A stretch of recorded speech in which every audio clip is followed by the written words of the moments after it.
And for me at that moment, I was gripping onto the business where I want to move forward personally. Got like some goals, and I'm very subject to, let's say, distraction or losing momentum. And I'm afraid of that. I don't want that to happen. So I'm like in this place where I'm like holding on tight to that. And I just was able to witness myself doing it and realize like, oh, I'm going to spend this whole float just no different from how I was before I came in. That's a shame. It's like I should really take advantage of what this gift is, which is an opportunity to safely let it go and Mm. just let it go and trust.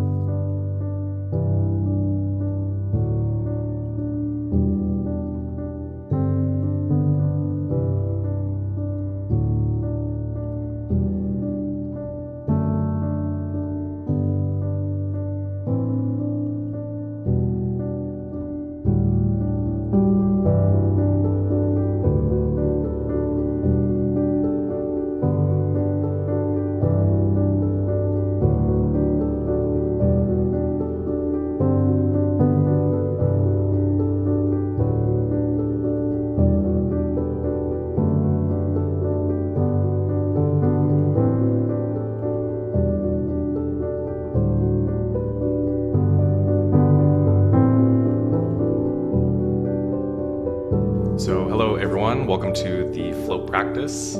Today I'm sitting down with Ryan, who has been quietly working away at building an incredible space over the last 9 years. Float Station, he is the owner of, in Campbell, California. And we're going to be talking about his experience with floating, why he ended up building this very unique, transformative business, and really both our perspectives on what floating is really doing for the world at this time. So, welcome, Ryan. Thanks for joining me.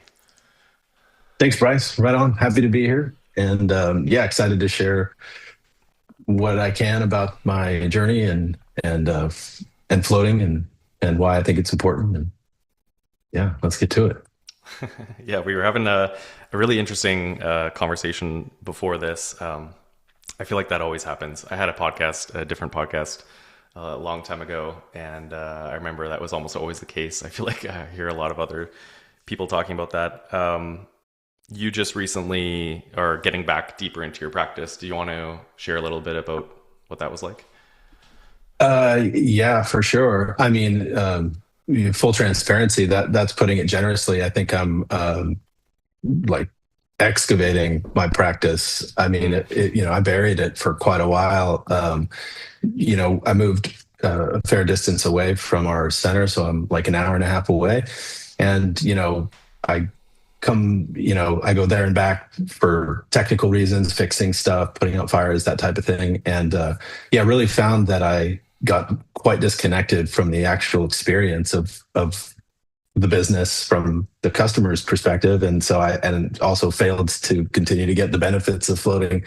And so I've reconnected with that recently. And, I'm reminded of how powerful it is, why I got into this in the first place. Cause it's easy to kind of get sidetracked and only wear like the business hat and to be mm, taken care of all the different responsibilities that are associated with it, and to lose the personal connection with how this really benefits a person, how it can benefit yourself if you're doing it. And so it's been really powerful to reconnect with that.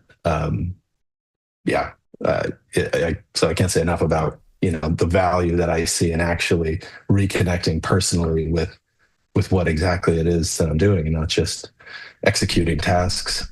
mm.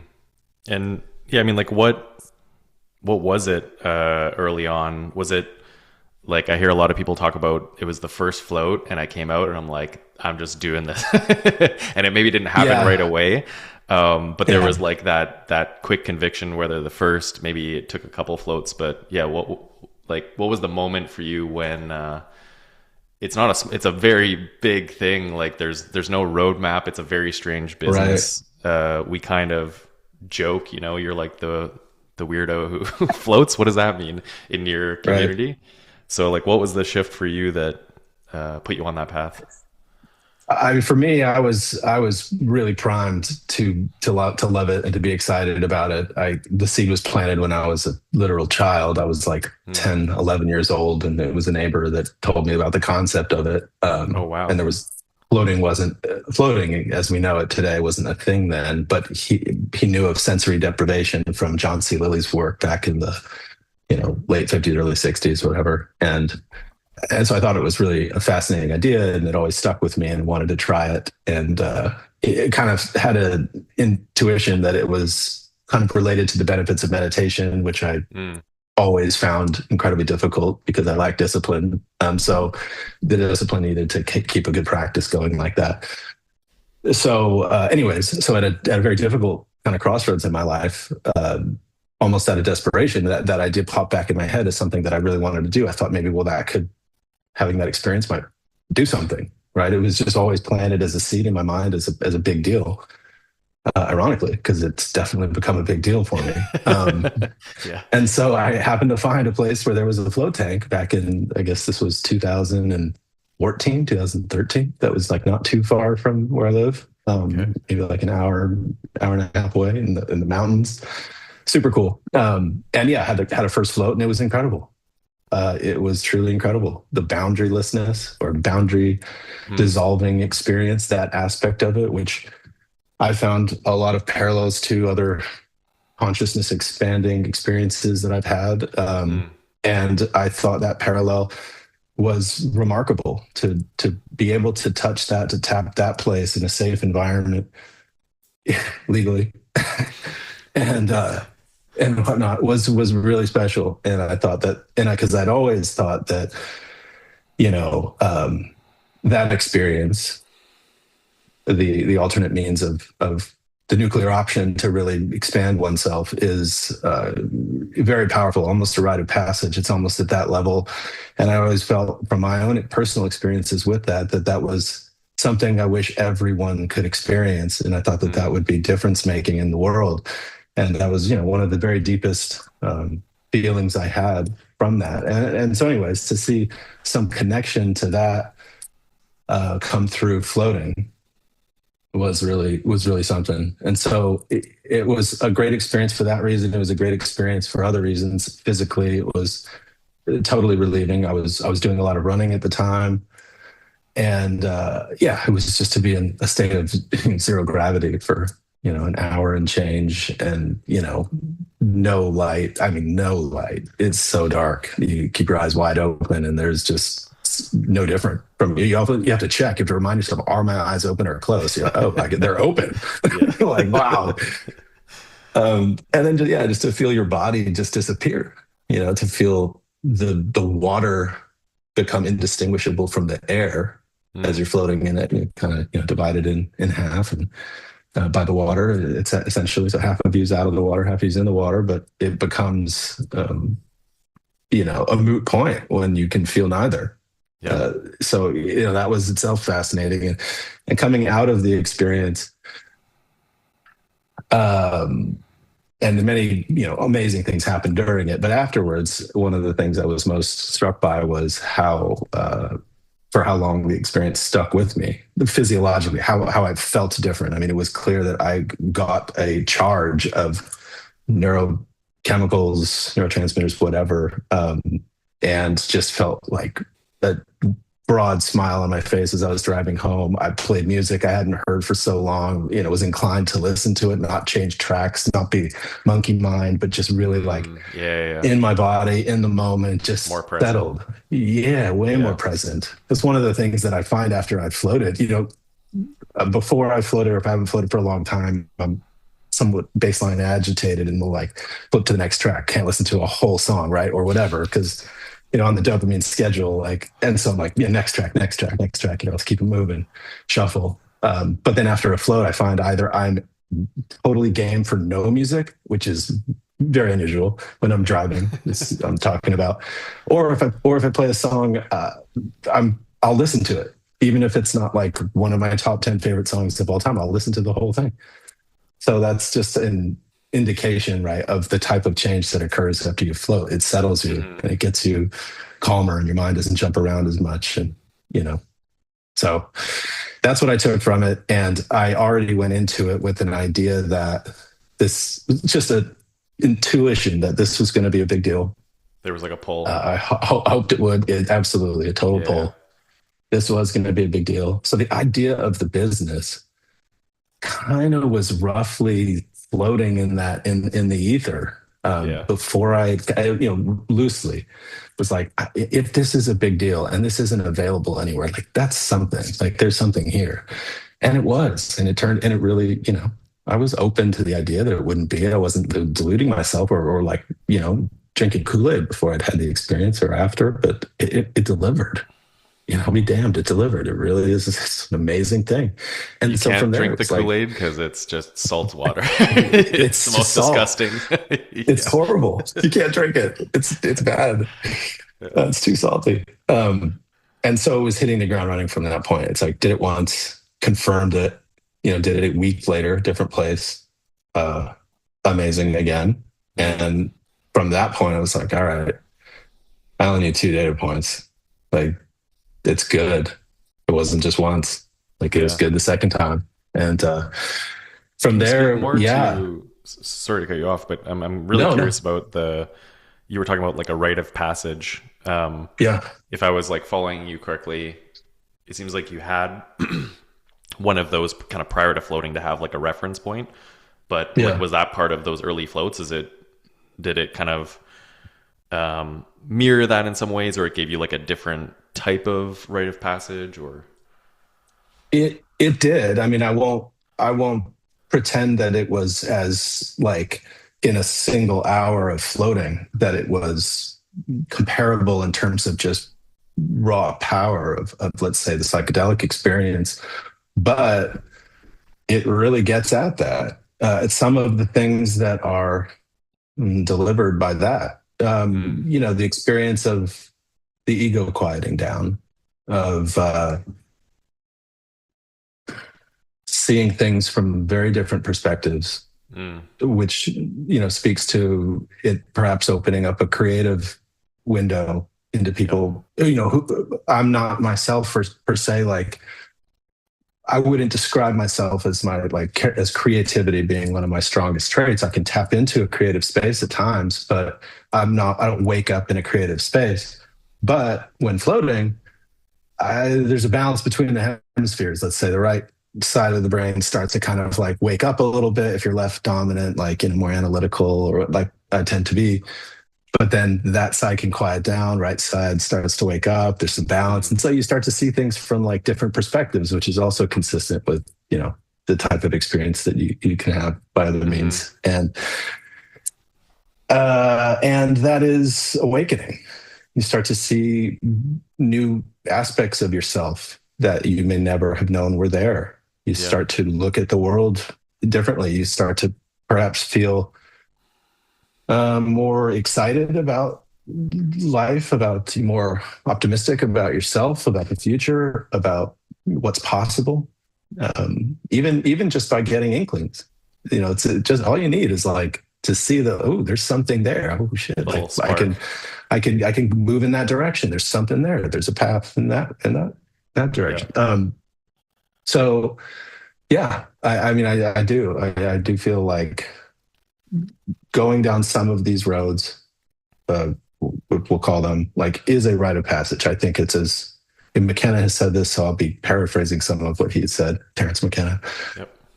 as fundamental as, you know, having children, or as fundamental as, having a relationship of any kind with another human being. It's really at a very deep level, Mm.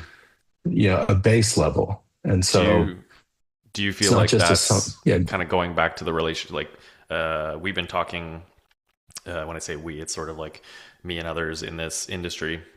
I feel like even us, it's like more of a return to self, like coming home to self. Like, is that yeah. kind of the way to frame it? Oh Is yeah. yeah. I think it's a great way to frame it. Absolutely. I think that the return to the self, to the authentic self, to this base layer, you, whatever that is, but detached, separated somewhat from the the narrative of oneself, like the ego, but just like Like a construct feeling of itself. the deeper you, exactly. Yeah, And yeah.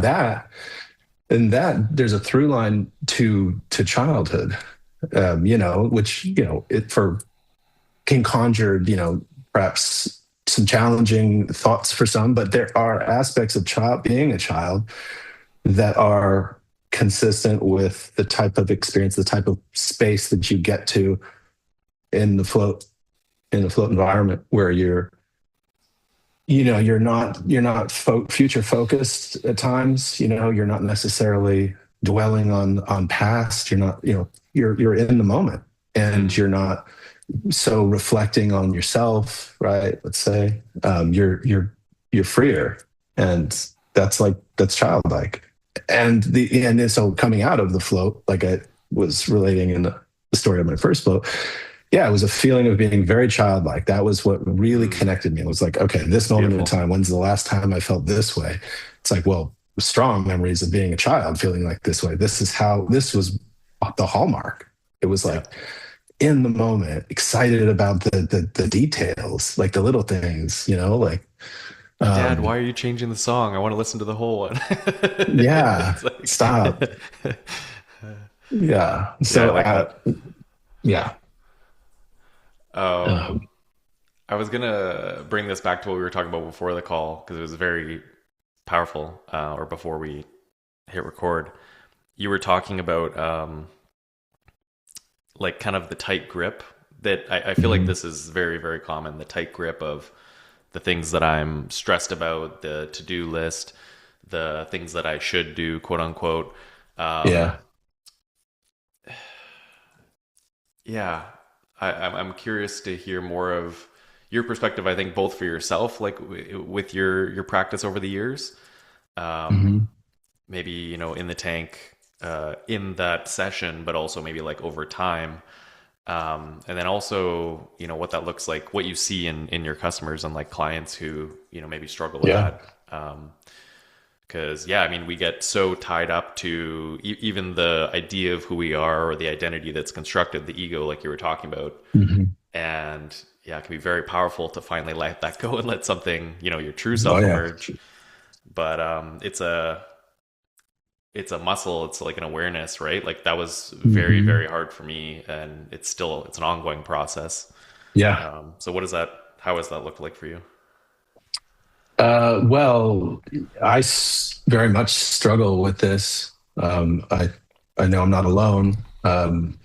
The grip, as I put it, for me in this last float, where I, was reminded of how rusty I am and went for the first 30 minutes, you just as a, in a more comfortable environment, just simply continuing the mind space that I've been in for quite a long time now, which was just like, bouncing different business ideas, thinking of the next thing got to do, like, really, in that headspace.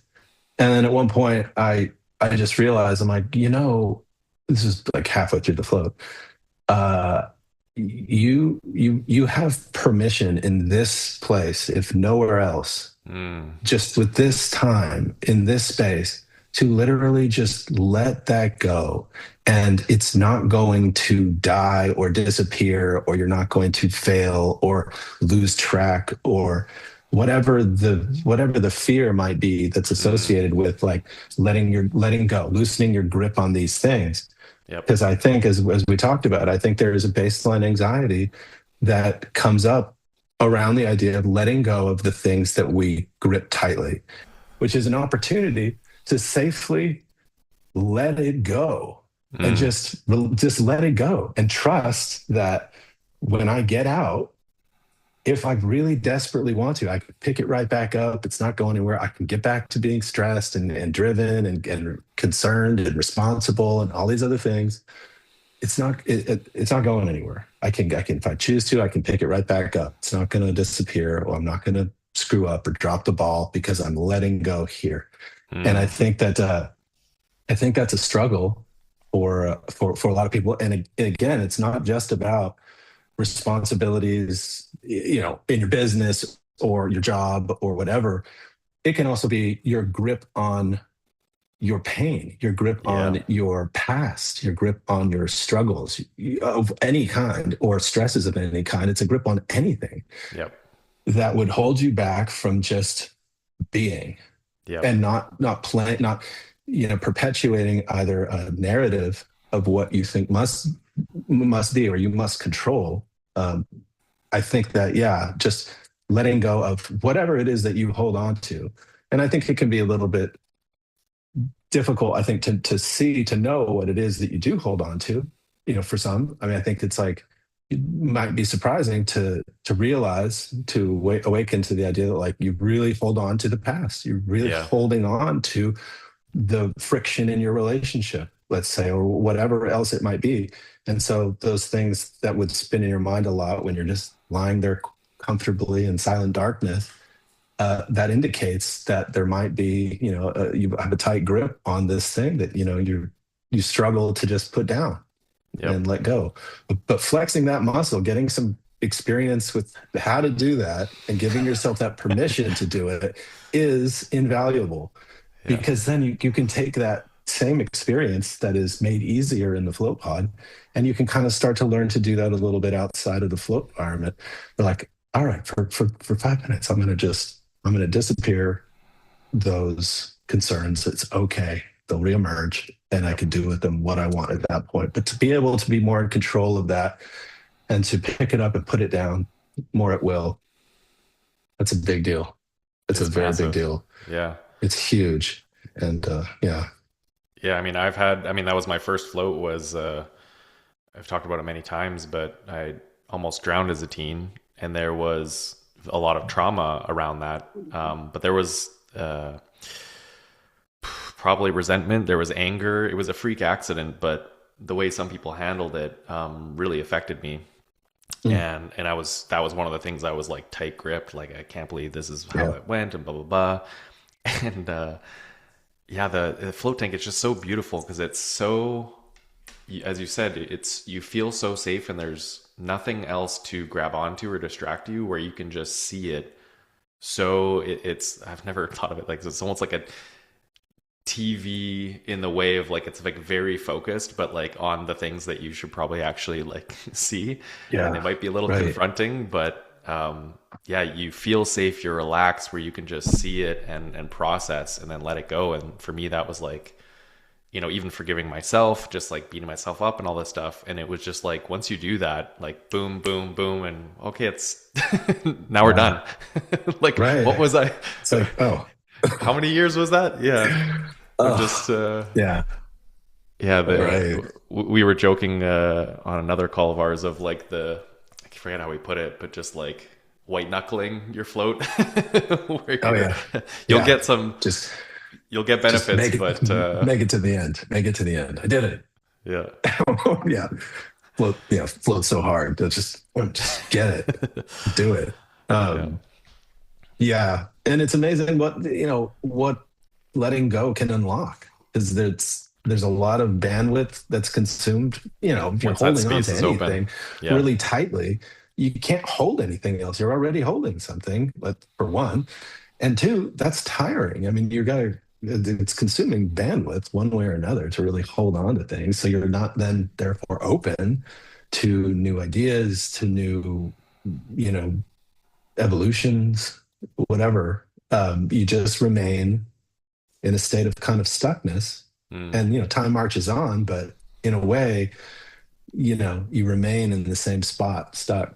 And you can catch up because, you do experience life while you're stuck holding on to something. And then once you finally let it go, you can kind of like race and catch up and contextualize all the experiences you've had all the while. So it's not like a total catastrophe necessarily. If you can integrate everything that you've learned that's kind of stored in your memory, you can catch up. But uh,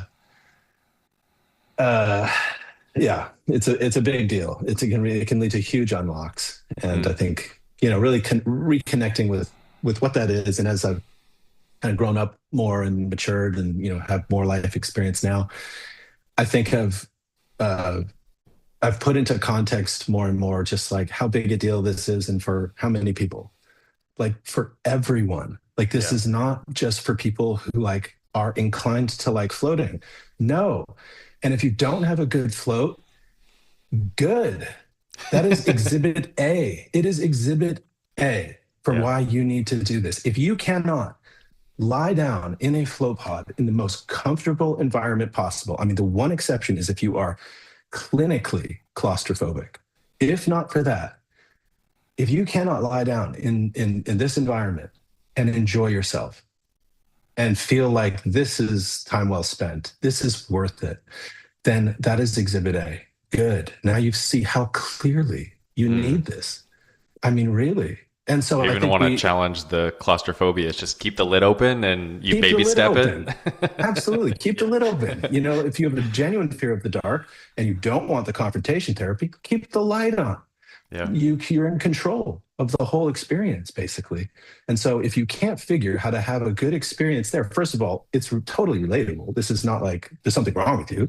No, it's amazing that you've uncovered this fact, this cold Mm. fact that like you struggle with this. And so to abandon that, to see that, to get that case evidence right there in front of you, and to be like, I don't want more of that, is an enormous mistake.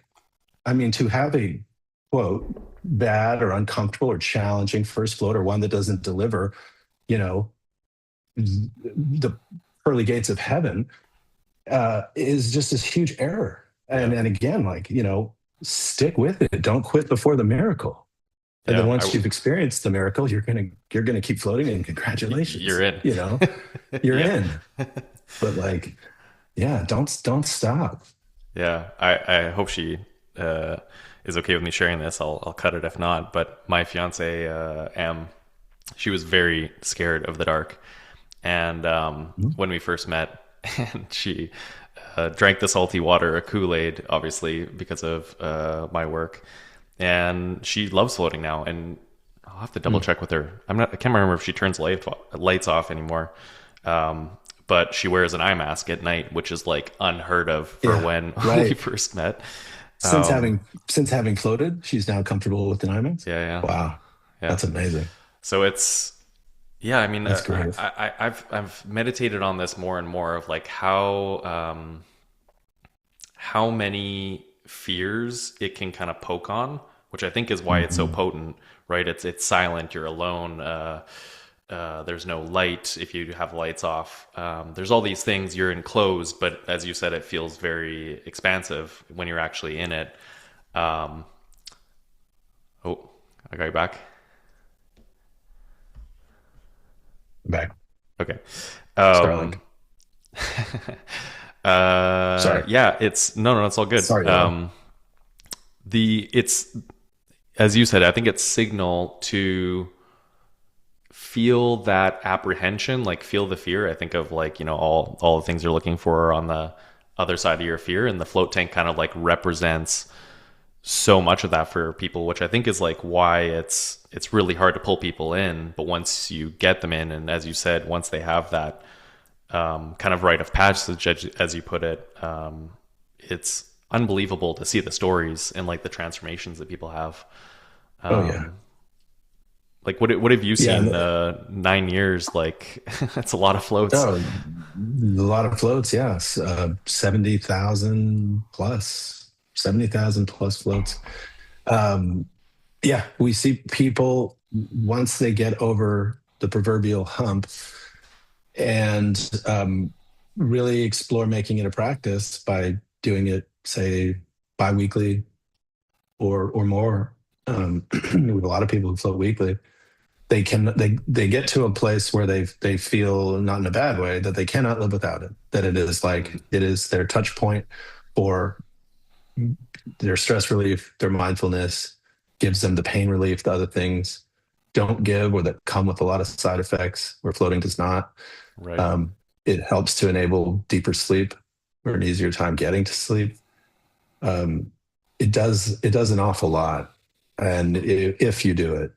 Um, but like we were talking about, as it relates to, let's say, the experience of going on a vacation, if you go from a place where you have stress, or let's say, whatever, and you take that to a place that's, where you're changing the context of everything, right? It's different weather, different scenery, different culture, even different everything. It still takes, for me, and I know a lot of other people are the same way. It still takes like, a couple of days before you really start to settle in and feel it in all the cells of your body. It takes some time, and that's with, a very big dose. It still takes days, and so I don't bring that up as a relevant example of how you can't judge. If you were to judge the vacation's value on the first day, Yeah. you might fly home and try to save some money. You might like, not, whatever. And similarly, sometimes it takes, usually, almost always, it takes several floats before you really start to feel it in the cells of your body. Um, on a fundamental level, that happens, and that's expected. Just like you go into that vacation, you should expect, that it's going to take a couple of days before you're able to really get out of the mental schedule of like looking for the notifications or like right needing to respond to every email that comes in or whatever, Mm. that we are all kind of dealing with. Takes a few days, and Bit of floating culture shock. takes a bit.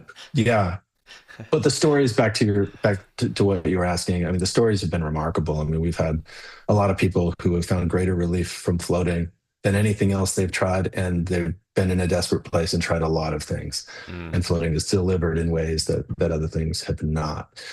And those are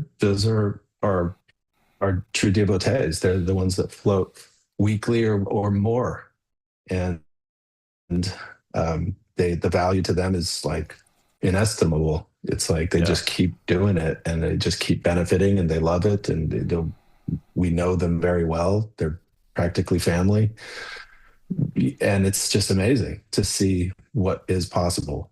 Um, It's a lot of chronic and pain.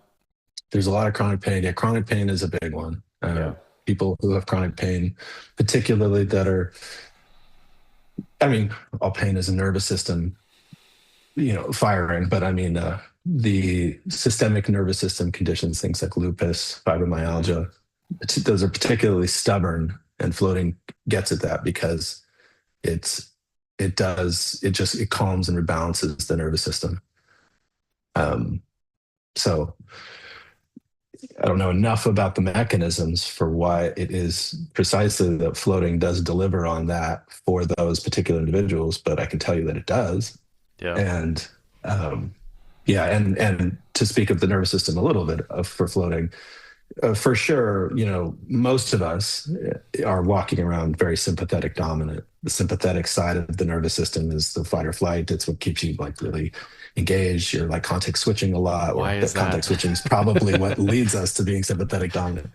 But like, Yeah. and then the relaxation side of things is like comparatively dormant. It's not very active, and we don't have good tone in that side of our nervous system, so it can't turn on when we want it to very easily, which is why floating can be a little tough at first. But like it starts to rebalance the system, and it gets you to where you can relax easier.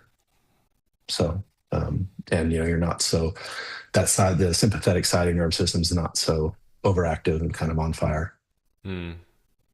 I'm really curious because I was thinking about this earlier in the conversation, like the state of the world. I mean, you were open pre-COVID. As Yeah. for one thing, the world has changed a lot in 9 years. But yeah, like my sense is, big picture, the world is changing faster and faster in so many ways. Um, where I think it's like kind of what you were saying before, one of the most important muscles for people to learn is to let go, because like you're going to be forced Mhm. to otherwise, right? Is like jobs, Oh yeah. are going to be evolving much faster than they ever have, among so many other things, right? And Yeah. I think of kind of the noise associated with all of that stuff. So yeah, it's not surprising that everyone is stuck in fight or flight alarm, right? Like we're just Oh constantly yeah. inundated with emergencies or true, conflicts or Hmm. whatever. Um, yeah, well, I'm curious your perspective. Have you seen a shift in the people coming through, or maybe even like people's resistance to it? Like, is it increasing, more and more because I think there is. It's a great question because the world is not the same yeah. um, in 2026 as it was in 2017. COVID, right in the middle. I do think that there is greater, say, cumulative fatigue. I think Mm, there's greater cynicism. I think there's greater tribalism. I think there's, yeah, I think there's a generation of people who have grown up in a tech heavy environment that are now closer to our typical age demographic. And I think that they're somewhat more resistant to perhaps exploring this or mm, being open to it. I think there's some of that, ironically. But yeah, so I think there is a shift, but I don't think it is so.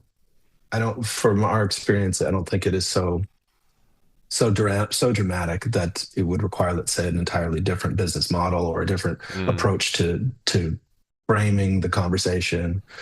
Um, you know, but for sure, like there is a directional shift, but it's not like a tectonic shift. mm. Do you like what would you say to those people you're mentioning? They're maybe more like tech driven, or they've been like more immersed in it for more of their lives. Yeah. They struggle to Hmm. yeah, be willing to, is it fair to say, like, have that rite of passage, or like touch on it, explore that area, or Yeah, yeah, I think so. I think there's a greater, yeah, I don't know how I would describe it, but like, mm, and then it's not indoctrination, that isn't the word, but almost a greater hypnosis, but they're mm, under the spell of things at a slightly deeper level. Where, mm, let's say take someone in their 60s who's like, relatively YouTube addicted. Many of them are. It's so compelling, right? They're like finding the algorithms, finding what they're interested in, and that's what they're watching, and they're into it. Yeah, I'm just thinking of like my dad. But I think that for you, someone younger, someone closer to 30, I think that this is far more pervasive. This is everything. This is their social world. This is their professional life. This mm, is every communication tool that they have or use is all gated through these technologies. And I think that one of the things that isn't mm, not enough time is spent on by most people who use these tools, as we all do, because it's a freaking superpower, is trying to understand the nature of like the adversary. And not to say that these tools are adversarial, they're not, but I mean, there is an adversarial element. I mean, these things are designed by the smartest people in the world working as a team on a very focused goal of stealing every second of your attention that they can possibly grasp. Like, think about that for a second. So they're and that's so pretty much, they that's not like a conspiracy. That's pretty much like stated in a lot That of is a places. stated objective. That is a mandate. These are publicly Yeah. traded companies. That's their mandate. So the profit motive would drive them to robbing you of every second of attention that they can possibly get, so that they can earn their advertising dollars or whatever else. And really meditating on that for a second and realizing what you're up against. Mm, This is not trivial. It's not like, oh, I choose to, I mean, be honest. How much of a conscious choice do you really delude yourself that you're making to be grabbing for social media? mm, Or, oh, I'm just going to, oh, I'm being productive. I'm watching YouTube videos about, a new AI tool or whatever, right? I mean, which I do. yep. And, I kind of tell myself like, oh, well, this is productive. And sometimes it happens to be, I'll learn something and like, oh, that's a big deal and I'll use it. But then for every hour I spend where I'm lucky enough to stumble on something like that, you know, I'm spending a lot of time scrolling, which is bad for the brain. very Yep. bad for the brain. And, it's bad for the soul too. I mean, man, like get your hands in the dirt gardening. And I'm talking to myself, by the way. I'm not in any way preaching. I mean, I don't do these things. These are like intentions. But it's a good example of like the kind of thing that's been put on the back burner because so much of my own personal time and attention has been wasted Mm. by this, you know, crap. When it's not useful, it's crap. Hmm. And I think being really honest about like when is it actually useful and really moving the needle towards a goal. Where is it moving the needle in a way that is aligned with what you really want in your heart personally? And if it isn't doing that, then it is crap at that moment. At least it's like Yeah. you gotta don't touch it, get away from it. Is this aligned or not? No, dude, stay away because it's dangerous. It's dangerous. And so I think that people who are younger, and I mean, people who are older are just, they're less entrenched in that world. People who are younger are deeply entrenched, Yeah. and I think aren't particularly conscious or aware of what the perils and what the perils are of this. But it's a big deal, and it's something I'm struggling with personally. I mean, it's like this stuff is so compelling. It's so And it compelling, just and gets more and more. it's not gonna Again, it's slow ramping down. up. Yeah. Yeah. Oh my goodness, it's not slowing down. Yeah, Yeah. I mean, we could harp on about like forecasting where this goes, but I mean, I do think we all need to do a gut check and really get right with uh, authentic experiences, connection with human beings, connections with ourselves, and understanding how to do that, and Mm. that's good. There's something good there. Yeah. That tapping into finding a place where you actually enjoy your own company and feel good and comfortable in your own body. I think Yes. if we Yeah. don't Yeah. have these things, and we're going to get pulled further into this direction that we've been talking about, that's bad. That's really bad. We're going to get further disembodied. We're going to get more and more disconnected from one another. I mean, you know, uh, AI is coming, it's here, obviously, and it's not long before the experience of engaging with an AI digital avatar in a virtually represented space is going to be very, very, very compelling. And that is dangerous and scary. And, Yeah. there'll be usefulness, obviously, to say the least, but that's spooky. What Yeah. happens? I mean, people were already pretty disconnected from one another. Where does it go from here if we don't get control of this and really connect with ourselves and you know wake up the kind of the inner child that's in all of us? And I don't mean that in a way that's it's not what you'd say, a trope or something like that. It's like, oh, there's an inner child in us waiting to come out. No, no, really though, like we're all just kids in bigger bodies It's a deep with truth. Yeah. just more stuff that we're trying to manage, but it's like we're all just kids, and we need to be feeling like kids. We need to be doing kid like shit, Yeah. not destructive things, but like we should be experiencing our lives in the world in that way through those eyes. And that's in all of us. And I think losing touch with that is extremely sad and is bad. And I think anything that any one of us can do to reconnect ourselves with that and to help others, bring others into that purpose and journey, I think is positive. Yeah. And hopefully, and I do feel strongly that floating and what we're doing is aligned with that. 100%. I mean, I've been talking about this a lot lately. I heard this very powerful story, like 6-year-old veteran, PTSD, chronic pain, high anxiety, all these things. It's been floating for 5 years, I think, quite some time. He said, "I feel 18 again," and like that's Yeah, much closer to a exactly. child than than 60. Absolutely. Yeah. Um, yeah, it's very important. I was also thinking, we've talked a little bit about this, the idea of sort of the intention behind stuff. It's like Mhm. you're talking about reaching out to your phone to watch this video and stuff. Like if it comes from a sort of a clear intention that's actually, you know, growth oriented, and that's on your path, all Hmm. these things like that could be good. But you know, I think that disconnection from self, it's how do you understand that? How do you even like clarify what the intention is if you're so disconnected, right? um Yeah, I think that most that definitely. is, you know, kind of having that inner compass.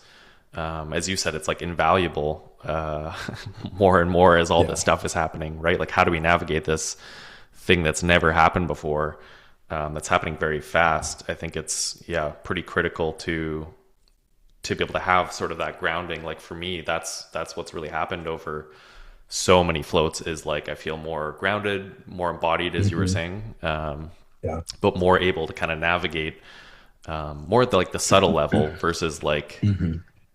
whatever the AI pitch that's very shiny and it sounds great and it looks very compelling and it's tailored to me or whatever, but I'm like, I can sense this is off, right? It's like more Yeah. of that. Hmm. I feel like I've developed through, yeah, shutting everything out in the tank and being like, Yeah. just what is actually going on, uh, Yeah.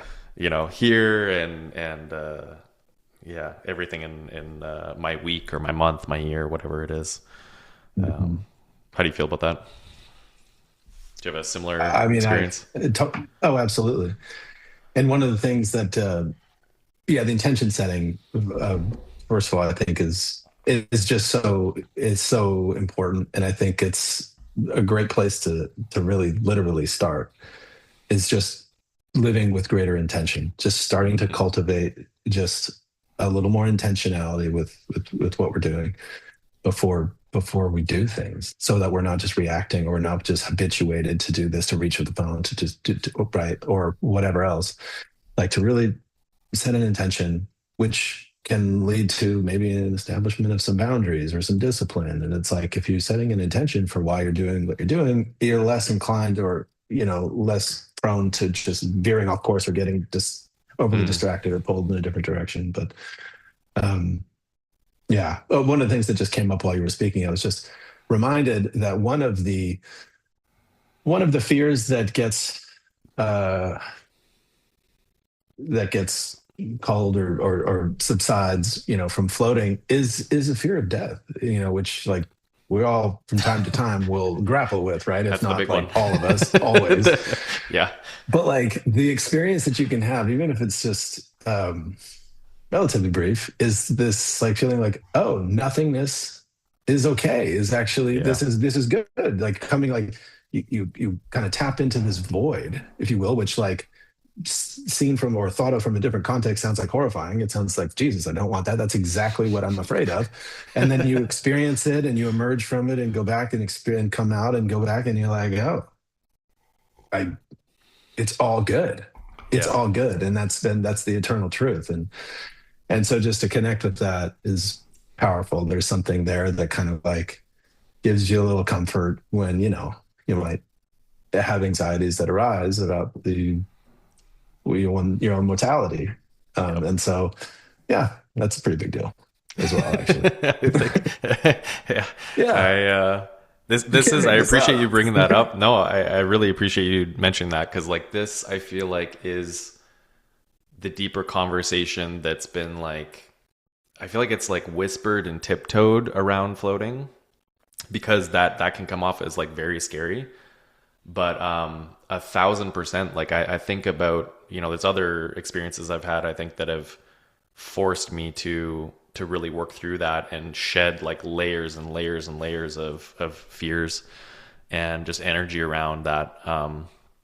But I, of course, through my floats, and as you were saying, like tapping into the void, but I can see just like very clearly, like obviously that's at the root of so much for people, right? Is like all these things kind of up here, all the chaos and the noise. If you really kind Mhm. of pull it down, it kind of it's rooted in that. And Yeah. it's not easy work for sure, but the stability and the calm that you have from having that knowing of like, oh, it's actually, yeah, Hmm. like it's, I can, as you were saying before, it's like I can let go and I can kind of just rest in that, I think, a little bit. Mhm. Yeah, that's the challenge, but it's also the practice of like there's so much that comes from that space that you there's no guarantees of what it is, and like there's no way to know how it's gonna like play out for you. But yeah, it's very beautiful. Yeah. And my sense is that like floating. I'm curious of your perspective with this. Even like it's really cool to hear like you're rooted in from like the beginning of John C. Lilly, right? Mhm. The OGs who brought this to life. Yeah. Even myself with in Montreal, Bernard. It's one of the longest standing float centers. It's in this old beautiful bank, Wow. and he was connected in with them. Very very cool. But it's a hard thing to sell. I'll just say it, right? It's like, Mhm. how do you communicate this? How do you sell it? You can't make big claims, yet there's these like absolutely priceless, beautiful transformations happening. But it really feels like the industry has, I think, struggled, not out of anyone's fault, but like struggled. Like, how do we talk about this? How do we package it? How do we Yeah. guide and educate people through this very Hmm. deep rite of passage is of what it could Yeah. be. Hmm. Yeah, and my sense, I'm really curious your thoughts on this. My sense is like there's a big elephant in the room, and it's like we gotta kind of Hmm. address it and talk at these deeper levels, or maybe be willing to poke the fears a little bit more of like, yeah, this is the I totally void, and agree. I totally agree. Not yeah, only poke go. the fears, but let's spell out the problem. Let's call out the problem more directly and more forcefully, because there has to be this shift from we're presenting a spa-like experience 1,000%. that Yep. has benefits and it's pretty and it's comfortable, and it's like, no, we're not fucking around. You fucking need this. Really though. And not Yeah. because you're somehow defective. No, because you're a human being in 2026. Yep. That literally defines your need for this. Just definitionally. I mean, with few exceptions. You know, whoever the Buddha on the mountaintop is, maybe notwithstanding. But like he's floating in his own way, right? Yeah. Everyone else, if you are living in 2026 and are a human being, you need floating. You need what it is. And, one can make a case that there are some other ways to get at it, but like, okay, do you have that level of discipline and commitment to Mm. have a legit meditation practice that's up to the challenge of or up to the adversary we were talking about, like it's up to offsetting that. Mm. Oh, some can get there, and like, dude, it's super commendable, but You got to be a that's warrior. Like, that's not straightforward. If that were yeah. straightforward, then that would be a different story, but it isn't.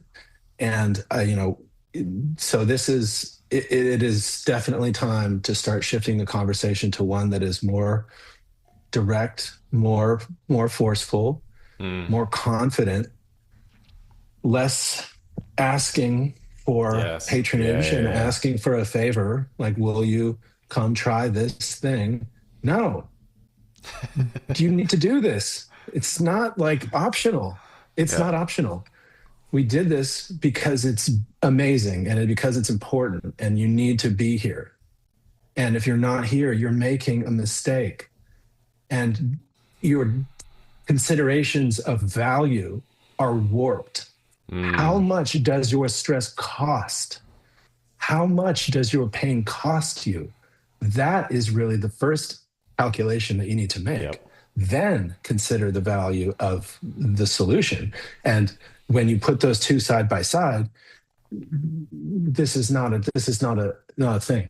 Part of it is a confidence in the solution. I think what we were talking about the other day was people might have the wrong hope and expectation Yep. that Yep. whatever it is that they're trying or hopeful about being a solution will be a silver bullet, will take 100% of their problem away. And when they find that that isn't immediately the case, They're like, this isn't what I wanted. This is not what I was hoping for. I wanted immediate and total relief. I wanted to be fixed. I wanted to be certain that this was it. And I think people they'll not be up for continuing on the journey because of that expectation that was failed to be met, that Mm, expectation that was wrong. It was too much. It was too big. So I think really shifting an expectation away from like this is a silver bullet that's going to be magic in your first experience and you're going to reach the, as we said, the theta state, and it's like all things will be fixed, is just totally wrong. yeah. No. Just like, like we were talking about earlier, you're going to get to your vacation and you're going to like, what, waste your money for 2 days? It's like, no, because you know that you have to go through that to get to the real meat of the experience, which is like where you're really letting go and are relaxed or whatever, you have relief of the symptoms of your life. But like, yeah, with floating and with what this is and with what we're talking about is in terms of how important it is, and what it delivers, I think. So sorry, my train of thought was that part of it is a lack of confidence. Part of it is an overblown expectation of the immediacy of the solution. How quickly will this happen? And they're judging everything on that first float. A lot of people are like, Or the spa did relaxation, yeah, like only or that filter. Yeah. yeah, right. Like this is a spa experience. So now I'm going to compare this float against a 1 hour massage. And, Yeah. oh, I don't know. I enjoy physical touch. And it's like, yeah, this isn't that. It's not that. It's not. It is relaxing and it does feel good. And we create a relaxing ambiance, but like they're totally different things. No one speaks about massage, or should probably. It does different things. Amazing. I love it.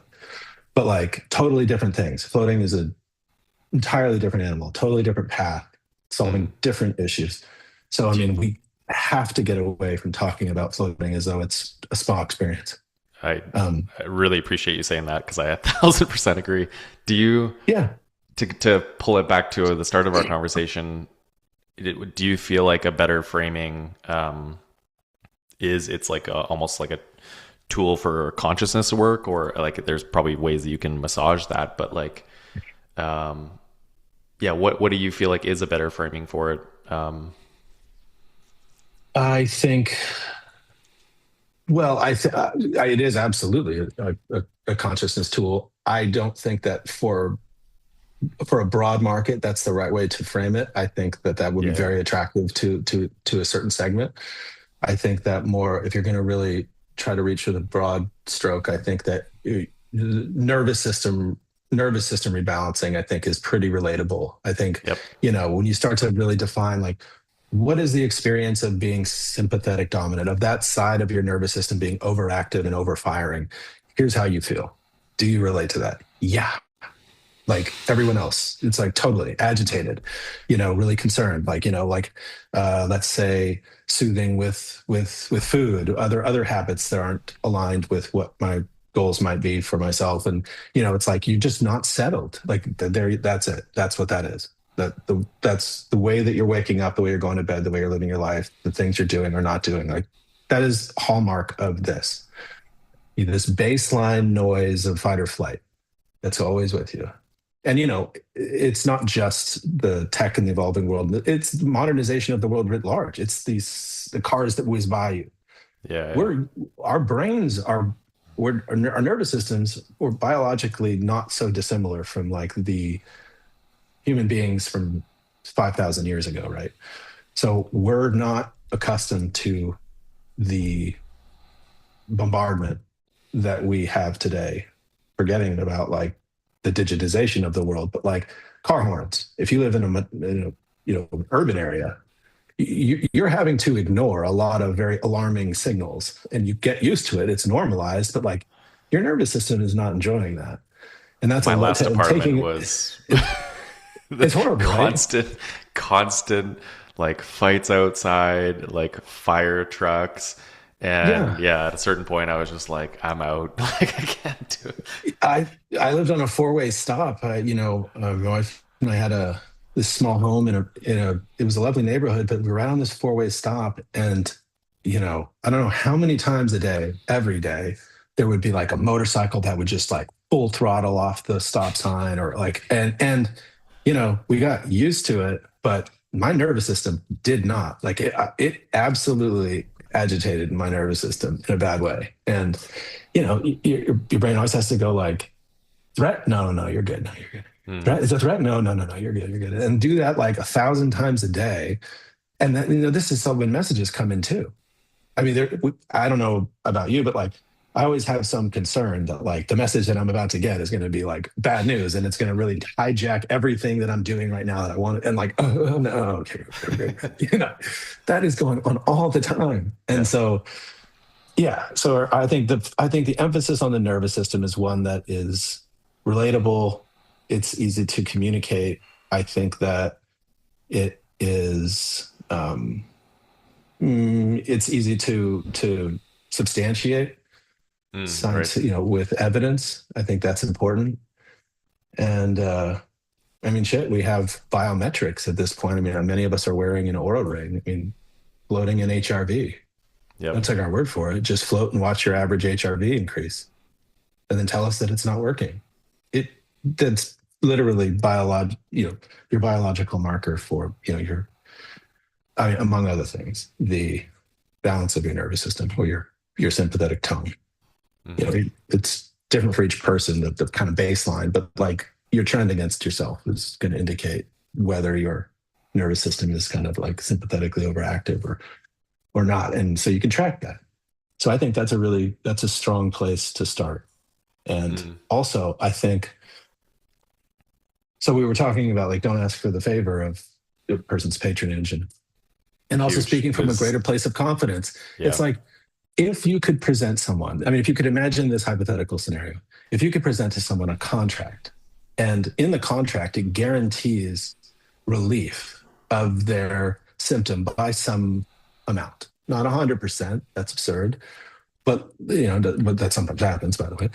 But let's say, call it 40%, 35%, 35%, large chunk of their chronic pain or of their chronic stress. And you could say, if you merely sign on this dotted line, your responsibility in this contract is that you show up and you have 10 floats in 3 months or in whatever, 2 months, some concentrated amount. I'm going And at for the 10 end of days. that, I'm That's 10 where days. I'm trying to pull people to. Amazing. Yes. Right. You go for it Yeah. headlong. And at the end of that period, that I'll deliver you contractually a 35% reduction of your primary pain point, if assuming that this is a fit. Who wouldn't sign on that dotted line for the price that you're asking if it was certain? I Yep. mean, literally everyone would. Everyone would. They'd find the money. They'd Yep. borrow the money. They would do whatever because The pain is so bad. It's what so you were talking about before. The cost is it's like unbelievable. Yeah. And absolutely. And yeah. so it's like forget whether you like it or not. Like I mean, you will. You'll really fall in love with it. You Yeah. will fall in love with it. But even if in the first experience you're like, I don't know if it's exactly my thing, who cares? At the end of What this is the rainbow, outcome? Yeah, yeah. who cares? It happens to be a comfortable place, and you'll start to become familiar with it, and that'll change. Like if you're not immediately like connected and like feeling like this is home, fine. But like, who cares? Yep. It's like saying the medicine that I'm prescribed to take that I literally need, quite enjoy the taste of it. Is it So I don't Buckley's think that's I'm horrible gonna taste? Yeah. I don't think I'm gonna take it. It's Yeah, like I yeah. don't think that's how you should be thinking about it. I think you should take it because you Yeah. need it. And it's a shame that it doesn't taste amazing. But like, well, floating happens too. It's just you might need to taste it 2 or 3 times, right? There's some things like that that are acquired tastes. It can Mm. um and it's just this one isn't such a reach. This one is nice. It's nice immediately for most people, a lot of people, but a couple experiences, you start to really get familiar with it and you demystify it. And then if you do it enough, you get the results.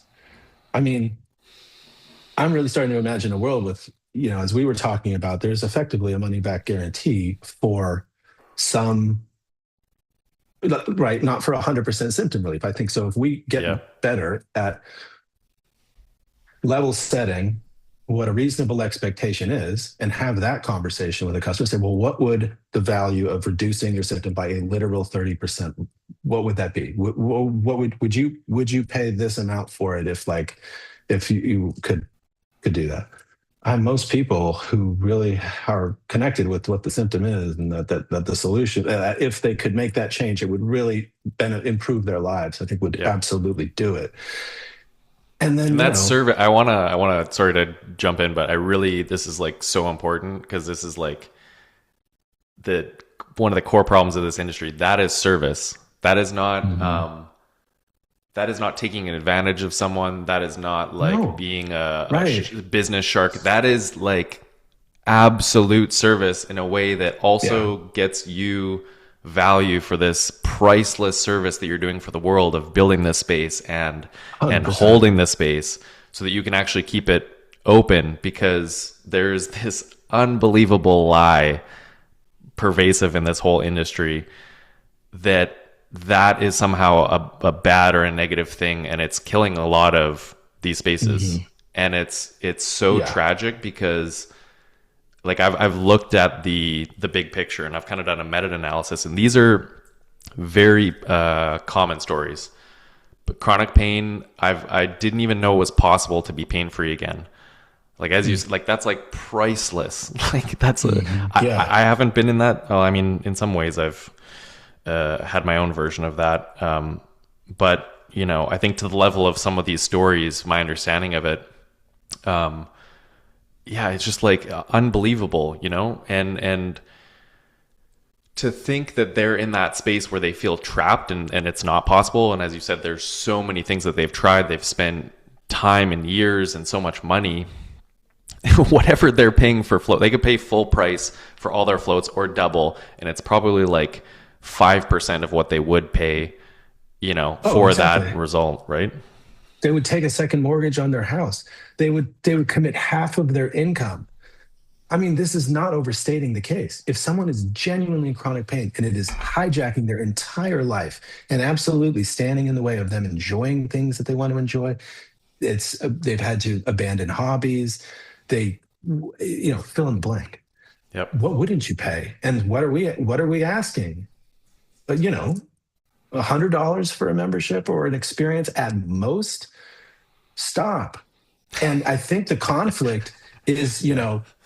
a lot of the people that get into the float business are really well-intentioned, good-hearted Yes. people Yep. that are often they are in some domains. I'm not gonna. I don't want to, like, I don't know, speak down to anyone else or something. In some domains, more evolved and have an elevated consciousness in certain domains. And Yep. I think there is a conflict with the desire for money. Like, put it simply, they absolutely are good-hearted and connected, perhaps not enough, and perhaps this is something we want to like reconnect with, as I've been trying to do, with Yep. what we're all about here and what the end result of this is for the people that we're helping. But there's also, there's money involved, and so when you're trying to sell someone, there's a feeling of yuckiness that can Yep. that can arise because you're like, Those Zoom thumbs. when it It's no always the shit. best timing. Sorry, keep going. It's true. There's a feeling of yuckiness because you want the money. You want them to buy. And so there's a conflict there.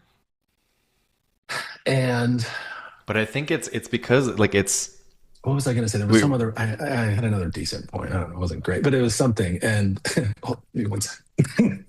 no, go for it. Sorry to cut in. No, no, it wasn't you that distracted me. It's my failing brain. You were talking about so float center owners with Yeah. good hearts who it's like the feeling Yes. of yuckiness around the sales, and I have so much to say about Mhm. this, but I want to hear from you. Yeah, a feeling of yuckiness around the sale. And okay, yeah, that's what it was. Sorry. And I think the other thing that I think people need to really get down with is how fundamental the fear of rejection is. There's also Mm, that. So, like, going for a sale, trying harder for the sale, putting more of yourself on the line, putting it out there, and not just rejection of yourself as a person or something like, oh, this implies they don't like me. But no, if they say no to the floating, that hurts. We really are mm, invested in this thing. This is a Wow. big Yeah, yeah, deal. yeah. We're deeply connected with what this is. This is an enormous part of who we are. So if someone says, "Nah, I hear you, and you've outlined all the benefits, and you've done this, and I get it. You're totally no, I'm good though." Ouch. That sucks. That really does hurt. And I think Hmm.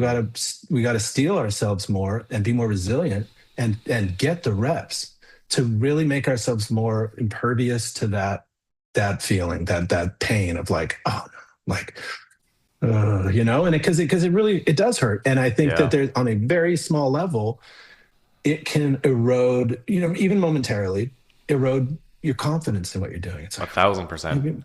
maybe it's not as amazing as I think. Or, this person doesn't think so. It's like, that's the setback. Yep. And maybe it's just a moment, but that's enough to be like a little averse to wanting to revisit that feeling that maybe only lasted a couple of seconds, but like sucked. It's like a hot stove or something almost, Yeah, yeah. can be like that. So I think really getting, leaning into that, being like, and my wife came up with an idea that I really liked, which was no floater left behind, because Ooh. it evokes this idea of like, not to really overplay a war metaphor, but like no, but like we're at war against the stress of life. We're at war against these things, and it's like no floater left behind. Fight Yep. for them. Fight for them. Get Yes. over Yeah, yourself. yeah. Get over your own fears. Get over whatever. Get over this rejection idea, or get over. Oh yeah, you're asking for money. Fine, then don't think about the money if you need it. Fight for them. Fight for them. Service. Yeah, yeah. If they don't, if they do not, and I would also throw this in here to anyone listening who's in the business, if they do not become a member, not if they buy the next float, like that's good, but they need to be committed. There has to be an investment on their part in the journey, in the picture that you're painting about the journey of floating as a practice. If they are not becoming a member, you will lose them. They will churn in like a month. I know there are some that are going to buy a package, and there's some that are going to come Packages every are couple of worse. months. Packages are They're worse, worse, Ryan. right? It's a terrible. Yeah. I know it's bad, and I know that's a common model. It is an enormous mistake. I'm telling everyone out there, stop selling individual floats as much as you do. Start selling memberships, focus entirely on that, optimize around that, and think of nothing else. Members.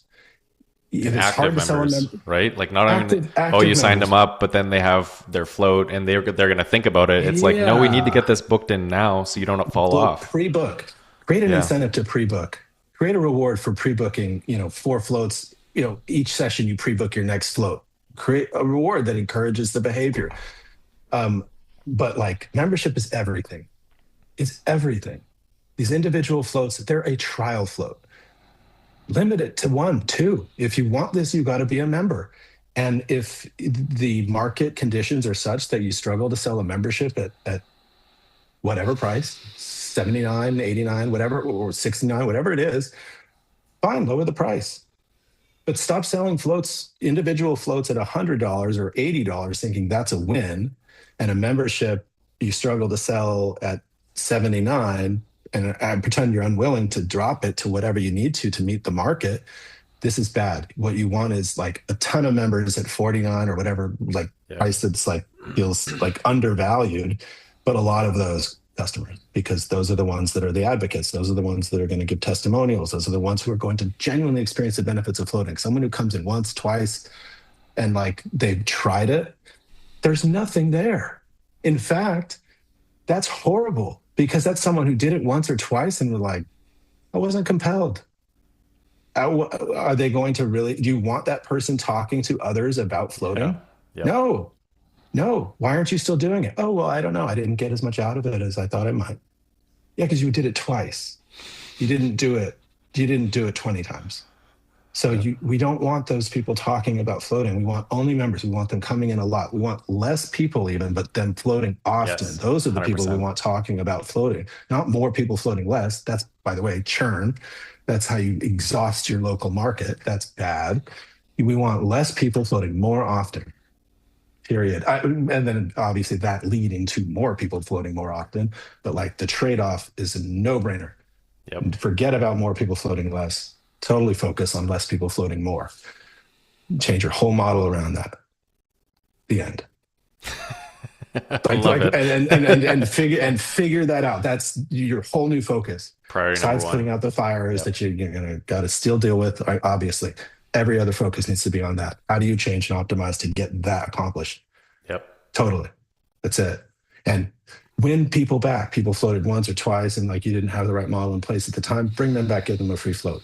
Sell them, Yep. because you're selling them is even like the wrong framing. If that's off-putting to yourself, then deliver what they need. Get them across the line. Serve Do them, give them whatever you. value. Yeah, If yeah. you genuinely believe in this thing, do whatever you have to do to get them back. If you believe in the problem, if you believe in the solution, and you believe that you're not like ripping someone off, then go for it. Get them back. Do what you have to do. Give them a free whatever. Get them connected to it so they start to do it with regularity. Give a money back guarantee. Be responsible and like rational about how you approach that. But like, do you believe in it? How much? Can How I can many I people speak to do you? this? Because this ties to you were talking about the rejection. It's like the micro rejection, Yeah. Hmm. and it really hit for me. I didn't think it makes sense, and I just never, I guess, maybe heard it that way, or like hearing it directly from you of this thing that we know is so, I don't know if precious was the first word that came to mind, but like precious Yeah. and transformational, so invaluable. Yeah, the micro rejection and how that kind of like weighs on your belief. In that I see this very how do I say this, very tragic downward spiral that owners and people in this industry can get into, where it's like you have enough of that, and again, we talk about the big picture, the economy, and Hmm. there's more pressure, there's more need for it, but there's more challenges of like, yes, people don't have as much disposable income, right? But the value's still there, and the value is growing. But it's like Hmm. you have those micro rejections, and your belief slowly wanes. And then especially if you fall off your own practice, so you're not directly connected to it, and it becomes like a Hmm. very slippery slope where yeah, you see these people, and it's just like an immense amount of effort and investment, and just like such a beautiful service for the world to build a space like this. Like it's like Hmm. such a significant thing. It's not a small endeavor, and you see them just disconnected from that belief, from I think the Yeah. friction and not having enough of that win or that connection. Yeah. I 100% agree. That is so true.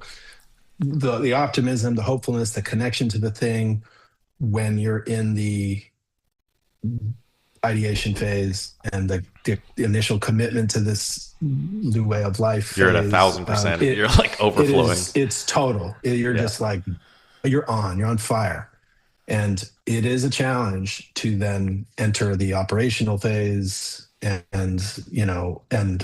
everything else that comes along with that, and maintain the steadfast commitment or connection What do you or think that is? optimism. Like I think what's because the yeah, well, I think it's underestimated what all the in every challenges way? there will be in Yeah. every possible way. By orders of Yeah. magnitude, is it Yeah. Yeah. underestimated? I think that is for sure. I think that it is very perpetual too. I think it's not like you get like long breaks from like those little hits that we're talking Yeah. about. Yeah. Like that's a daily thing practically. It could be that the facility is like haunting you. The technical issues that arise, right? The parts that don't come inside of Mm. 3 weeks that you desperately need to keep a pod online or whatever tank. The contractor who's screwing you with that ridiculous price for the time for the thing that you could have maybe done, but like it goes on and on and on, and it's endless. So I think it's hard to deal with that. And floating helps. Like, I was just gonna say, like this. dude, I think it was this morning. This came to mind of like, I truly feel that these are impossible businesses to run by yourself. And we've talked about before, dude, yeah, the isolation that comes from it, and that there are some like in some ways it's a very beautiful community, because there's a lot of sharing and collaboration and coming together, where in some other industries there's a lot of competition and conflict. But I really like on the sense of, for me, I think floating is tapping into, it's the surrender, it's letting go to something bigger. You know, you talk about before at the start of the your story, the pull that you felt. Like, I've heard that time and Yeah. time again. I felt the pull. Mhm. I was just pulled along this very weird path of this work, and I really feel like it's impossible if you're not letting go on a regular basis to try and like carry it all on your shoulders. Yeah. Yeah, they're such uniquely challenging businesses, and I feel like there's a lot of people that are trying to just like white knuckle it and maybe Absolutely. aren't But floating it's, as much as they need to. yeah, and if you aren't floating enough and recharging your batteries, you will burn out. Yep. At the end, period. You will burn out. And if you don't have a really strong support network system at your business and in your life, like that is a problem. And it is Yep. a downward spiral, as you're describing, where like you begin burning out, you then are less enthusiastic, leading to less and less sales and conversions and the right actions that would lead to growing revenue rather than declining revenue and market churn. Like we got to reconnect, rekindle the enthusiasm, right? We have to win back not just the customer, but we have to win back ourselves that Yeah. Yeah. we had in the beginning. We got to win that back. And in the same way that you try to say, imagine winning back a customer, you say, clickbait, you made a mistake. You say like, no, you explain what I mean. I mean, no offense, of course, but like you only floated once or twice. And here are some testimonials. Can Mm. reconsider. If you still have pain, as you said you did, then come back. The next one's on me. Like, right? And do the same for yourself. Get reconnected with, and I'm trying to listen to myself and as I'm preaching, like I'm literally like, all right, good. Yes, that's what I You need. had a But it's float before true. this. We talked about it. I did, Give exactly. I yourself more floated credit. yesterday. That's exactly right. I did float yesterday. But right, win back yourself. I like that. Yeah. I'm going to do that.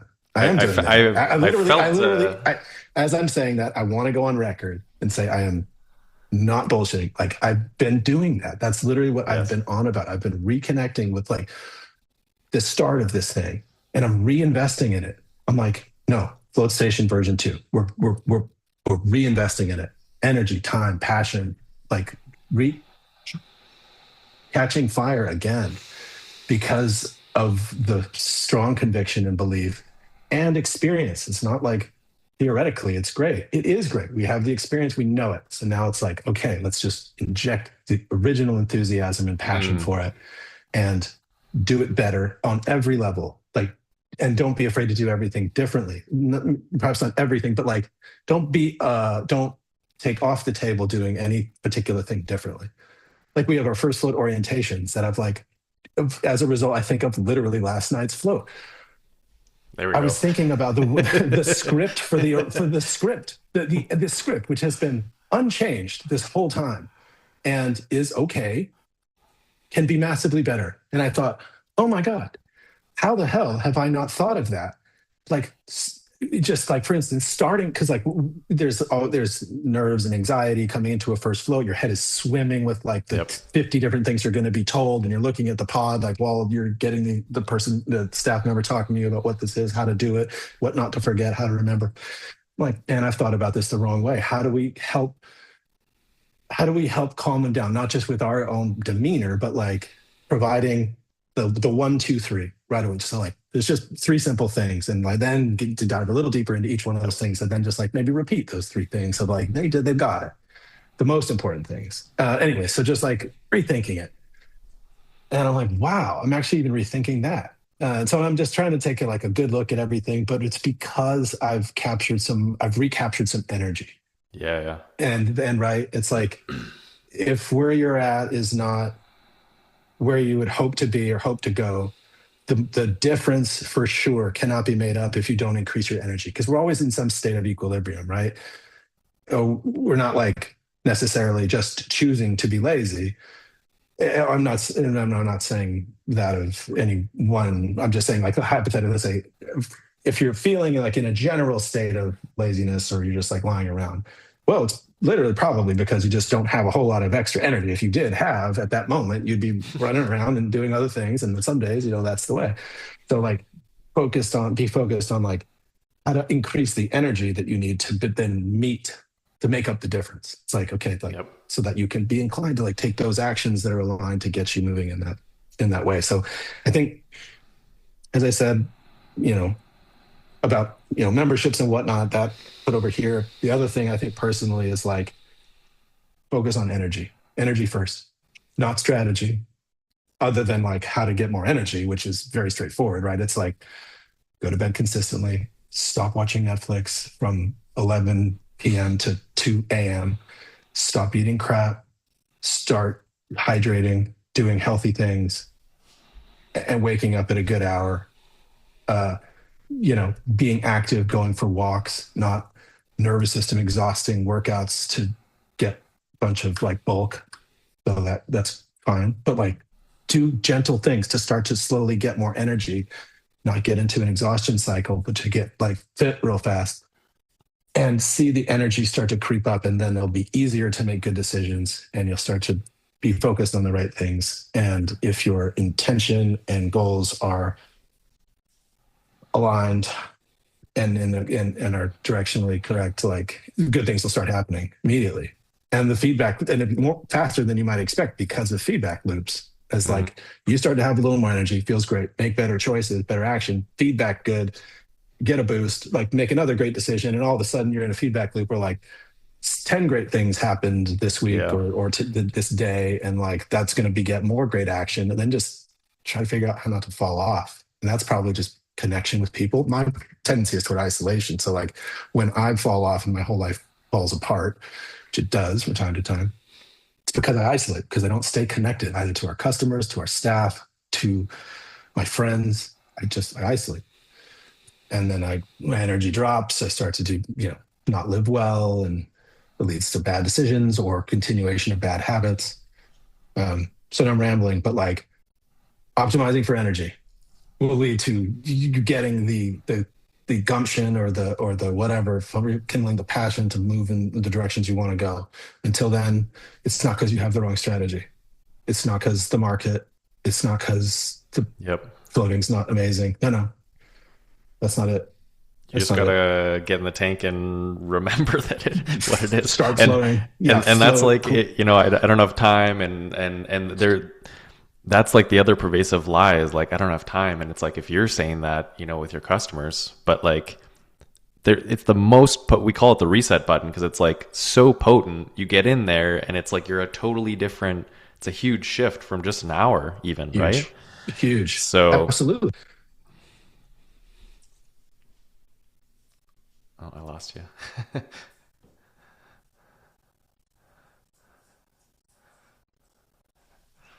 There we go. You're back. um, I'm yeah, so back. I know we've gone a bit over. I appreciate your time. This was a beautiful conversation. I really appreciate everything you shared. Um, yeah, like I want to kind of tap into some of that energy we were, as you were saying, the energy that I was feeling before of, I think it's like, I felt you connecting back to those early days of like, I know, part of your story of building that and, Mhm. how long it took, how hard it was. And you've been doing this for a while. Like why do you think floating is worth protecting? We were kind of talking about, it is a battle. I see that as like, it's just more and more of a battle where we need to like Yeah, fight for this and fight for people to, be able to tap into this. What I does that mean agree. for you? Uh, well, I resonate with that completely. At this time, you know, ask me the same question 6 months ago, when, like, I wasn't, like, locked in. And, I wouldn't have resonated with it at the same level. Right now, 100% I feel it. I agree. Cognitively, I knew that, like, 6 months ago, don't get me wrong. But, like, in terms of really feeling it, like, having it Mm, be, like, in me, that's subject to change. But right now, absolutely. I totally agree. I think it is totally important. I think protecting it with our collective efforts is it would be like akin to protecting like the land area for like a national park. Like that. It would be like precious coastal land that might be inclined towards being developed. No, no, we need to protect that like this. This is important like that. This is a precious thing. This is a special place. It's a Mm. special thing. It's important. We need people to do it. They're better for it. I mean, yeah, in the same way. Yeah, it's a reasonable analogy. I think honestly, it's like like anything else that's really worth protecting, Yeah.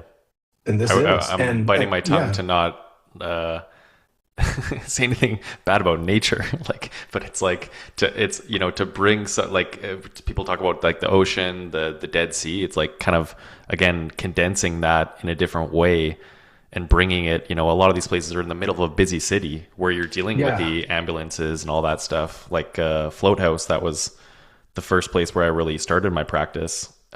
It was almost hilarious because it was in Gastown, and you would come out of your float, you would reintegrate, but you would come out, and literally the ambulance is coming by with the sirens going or whatever, and you're like, whoa, like back into reality. But yeah, I think jarring. it's you can't get that beautiful nature and the calming experience of letting it go on the beach, by the ocean. A lot of people talk about that. It's Yeah, very powerful, but to bring kind of a different um, version, I think, of what people can get in those precious places as well into like the core of the chaos. Yeah, I yeah, think it's priceless, as we've talked about. Um, yeah. Any yeah. final words, Ryan? How are you feeling? I feel really good. Honestly, I genuinely feel great. I've I've I have had some challenge going to bed at night, and this is I'm not overstating this honestly. This is not how I always feel, obviously. But I've had trouble going to bed at night lately. Last couple weeks, not every night, but like some nights, and because I'm excited, Mm, because I'm genuinely excited because I've and one of the shifts I've made is um, setting a bigger goal, yes. setting a goal that's inspiring, not some marginal improvement or like, oh, I'm going to fix that issue that I've always, like it's hard. Sometimes it's hard to get out of bed for those, or like, I don't know, or, just like fixing something or like, yeah, set a target for revenue or sales that's like that much better. It's like, Mm, that you know what kind of ground will shift beneath you to like accomplish like some like marginally improving set point or goal, right? It's like you're not going to really shake things up, and that itself is not inspiring. But mm, if you set a goal, as I have been trying to focus on and to do, that is, then you really start to and can get down with that and really manifest a vision for that actually happening and seeing that there actually is a path to that. There's a mm. path to that. Then you can really start to, move and shake things up and get like pumped, because shit, even if you only got half of the way there, like you're way beyond where you were gonna Yeah, get yeah. if you just only accomplished that small goal. And I'm not saying small goals aren't important. They're the stepping stones that'll lead you to that big target. But like It's the moonshot. set a big goal, set a moonshot, Yep. win back your customers. Like take a look at your contact list, figure out how many people floated once or twice, and figure out if you can win back 70% of those customers. Figure out a campaign to do that. Like talk to other people, like get engaged, perhaps, run the numbers. What if you can? Then how many of your problems might be solved? If instead of, three float packages, you sold memberships, and those memberships on average lasted 7, 8 months, averaged across everybody. Like, what would your money look like then? Even at like a membership price that was slightly lower than right what you might be offering now, if necessary. But then like figure out, okay, whoa, if I had that kind of money freed up, then I could not do the marketing myself or other things that might free up your own time. And then you can start to scale your time, replace yourself in every way you possibly can, so that then you're focused only on those things that are the highest impact. And I'm like in business now, but like perhaps that's direct customer outreach. You're the owner calling. That's amazing. You're not, a staff member. You're the owner calling, Yeah. taking their time to actually reach out to this person because they you need them back, Yeah, not that's because that you. goes back to like that seeing that as a positive, that's like a value add and a positive, not like, oh, I'm the, I have to do this and I'm the owner because things aren't going No, well. you It's like, get to. no, you're You serving. get to. You're Yeah, yeah, yeah. serving, and you get to. That's the other. Yeah, it's one of the other things that I've really tried to remind myself of, and I try to potty train myself a lot around this.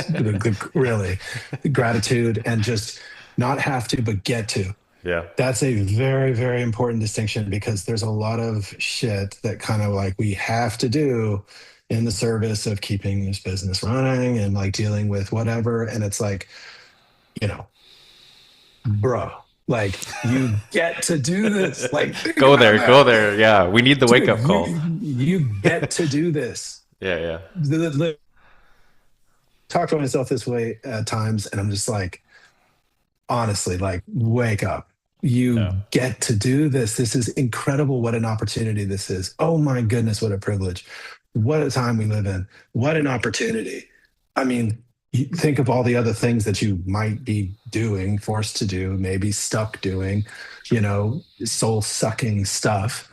And instead, you get to focus and orient yourself around this. That's amazing. And the That is its impact it's own having on miracle, people's lives. Yeah, yeah, yeah. literally.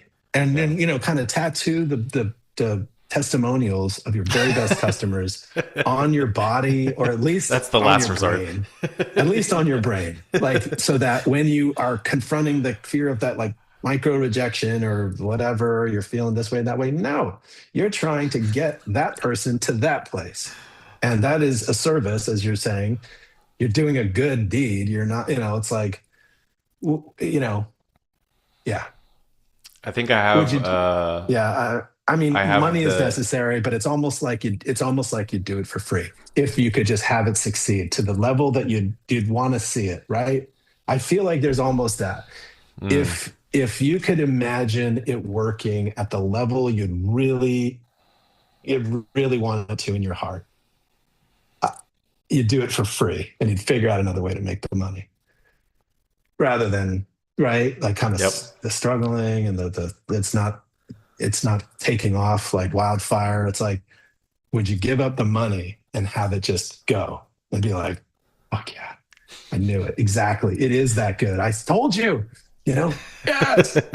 And you'd be like, I'll do it for free. And then I'll go get whatever that doesn't make that much and live in a van down by the river and just be like heart on fire the rest of my life. But I feel like So it's like, I've been thinking about there's a lot of paradoxes with floating with the industry and stuff, and that's one of them I think, which is I don't I feel like people collapse into yes, giving it away for free, discounts, devaluing, where I think you can charge well for it in a way that's accessible, but make sure that you can sustain the business and doesn't kind of yeah. go against how sacred, how precious this is. Mhm.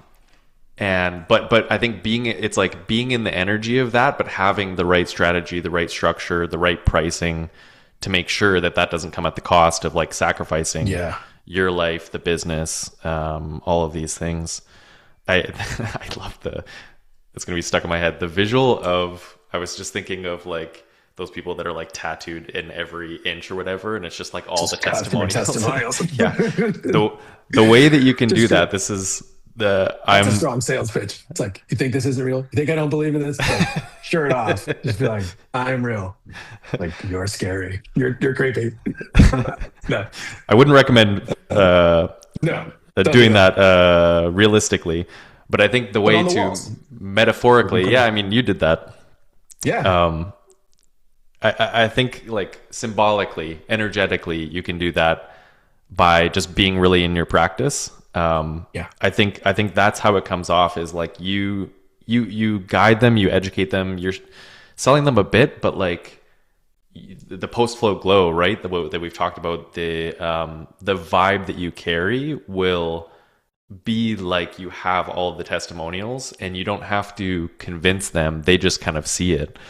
Um, yeah, I'm really on fire. This is my challenge, my recommendation to any, not only owners, managers, if you're working in a float center, if you have not floated for 30 days straight, this is Glenn Perry's advice that I'm just carrying forward. Um, Priority number one, you will be glowing and tattooed with all the testimonials, and also just like enjoying it more, which I think, to a lot of points you made, Ryan, um, we get to do this. It's a massive service for the world in so many ways, I think. And, yeah, I think it's important not to forget that, to like always constantly remember that. And also remember that like you prioritizing that for yourself, you can continue to get the benefits, to have a better life. You don't have to sacrifice, your own practice, your own time, energy to do that service. And that actually helps everything. That's the easy button that I think we were tapping into I'm before. gonna set a challenge. I'm gonna set a challenge to everyone out there that I'm trying to meet myself. Don't let there be a single customer at your business that floats more than you do. No one. Mm, No one floats more than you. love And it. so like that might be like if there's someone floating weekly, then you have to float twice a week. Like that just there you cannot allow a customer to float more than you. You have to float more than anyone. Um, that's what I don't know, that's what I'm trying to pull off for myself. And to solve that, I'm, stuffing a float pod in our house because I've just struggled to like make it happen. Showing up, taking care of facilities. I have every intention. I'm going to float. Today's going to be great. And then I get like, 5 cuts everywhere and I'm like exhausted and I've got to beat the traffic. And it's like, it doesn't happen. And that was like happening repeatedly. So, and for a long time. And so I'm taking it very seriously and solving that. So, anyways, and so, yeah, I'm hopefully going to float like literally like a ton, but definitely more than any customer that we have, which is going to be a lot because we've got some customers that really float often. So Mm, super exciting. And just kind of a simple, I don't know, motivational way to think of it, maybe like you're floater number one, no matter yeah. what. Like, come on, like you're floater number one. You fucking built this thing. You started this thing. You believe in it at a And you level that deserve it. like, Yeah, and you yeah. deserve it. Like, treat yourself. Float more than anyone. Yeah. Yeah, I'm excited to see what that does for you. Yeah, Yeah, I'm me working too. on getting a tank in my place too. That's going to be because, yeah, I'm like an hour and a half, 2 hours. Yeah, Uh, 100%. yeah. Yeah, you got to do it. I mean, right. If you can, like, that's amazing. Yeah. Any final words, Ryan? I really appreciate all that you shared. It was, I feel like we touched on Yeah, I'm happy to this do it. conversation that needed to happen for the industry. Appreciate it. 100%. And, I'm super happy to do it. And, and everything I'm saying, I'm literally trying to like take in myself, kind of like, I don't know, self coach. I Yep. happen to be on a real positive trajectory right now. There's a kind of hidden inflection point and like, you know, but yeah, I would just say, let's let's find again the inspiration. Let's find the Mm, energy again. Let's win back the energy and the inspiration. And let's, put down the stuff we like have to do or that framing and get pumped again and set a big vision, optimize around energy, optimize around customers being consistent, have less of them, have good customers. Good customers will get more good customers because you can devise a referral program, let's say, that can be an engine of growth. But like to break it down, yeah, just like energy, inspiration, purpose, the and vision. Yep. the vision. Yep. That's it. That's Yep. and I've that's been reflecting on that. I feel like that's been lost in not only like personally, but it's like almost the collective vision of this very small, very potent industry. It's kind of been yeah, foggy or muddied or just lost. It's like missing. And yeah, I fully agree. I think I'm starting to work on that. I'm starting to see that more. And it's, when you return back, as we've talked about, you see the stories, you return back to your own story, you get back to your practice, and you also kind of step back from the chaos, the noise, and you're like, oh, this is actually more important. This is actually like more necessary. It's more valuable. And then you're like, oh, this is like that big vision. I think Yeah. it's much more promising and much more beautiful than even what we started with. I think we're Totally. really at an inflection point I that's totally agree. powerful. Yeah. And I'll share just a very brief anecdote. It's not a humble brag. It's just it's relevant. And I know I've told you this, but just to tie together, not like this is the Go for smoking it. gun per Go se, for but it. like the New England Patriots are in the Super Bowl, right? Oh, They're yes. coming out to the Bay Area where Float Station is. And obviously, they're a professional football team. They have an unlimited budget with the one game that they really want to win on the line just days away. They rented out Float Station for 3 days, for like half the day for each of 3 days leading up to the Super Bowl, because that's how they feel they should be spending their time in the evenings after practice, after training, after all the film they're watching and all of that, floating, because that's what they do back at their facility at in New England. They have a practice of floating. They believe in it at that level. And so they made sure, a little while back, to reach out and make sure that they could rent out the whole facility and have a place where there was going to be no other customers.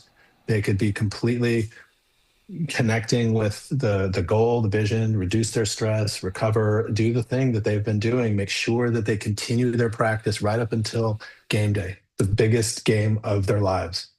And so I just think that's highly relevant, because it's like they have an unlimited budget. If they thought that there was some better way to Yep. allocate those Yep. few hours leading up to a game that for them is worth, I don't know what number to put on it, but like, I don't know, a couple $100 million, the difference between winning, being a Super Bowl champion team leading into the next season and like all Well, the that's sales, et your goal cetera. of a lifetime, right? It's like hundreds of millions of dollars on the line. They could do anything. There is no limit.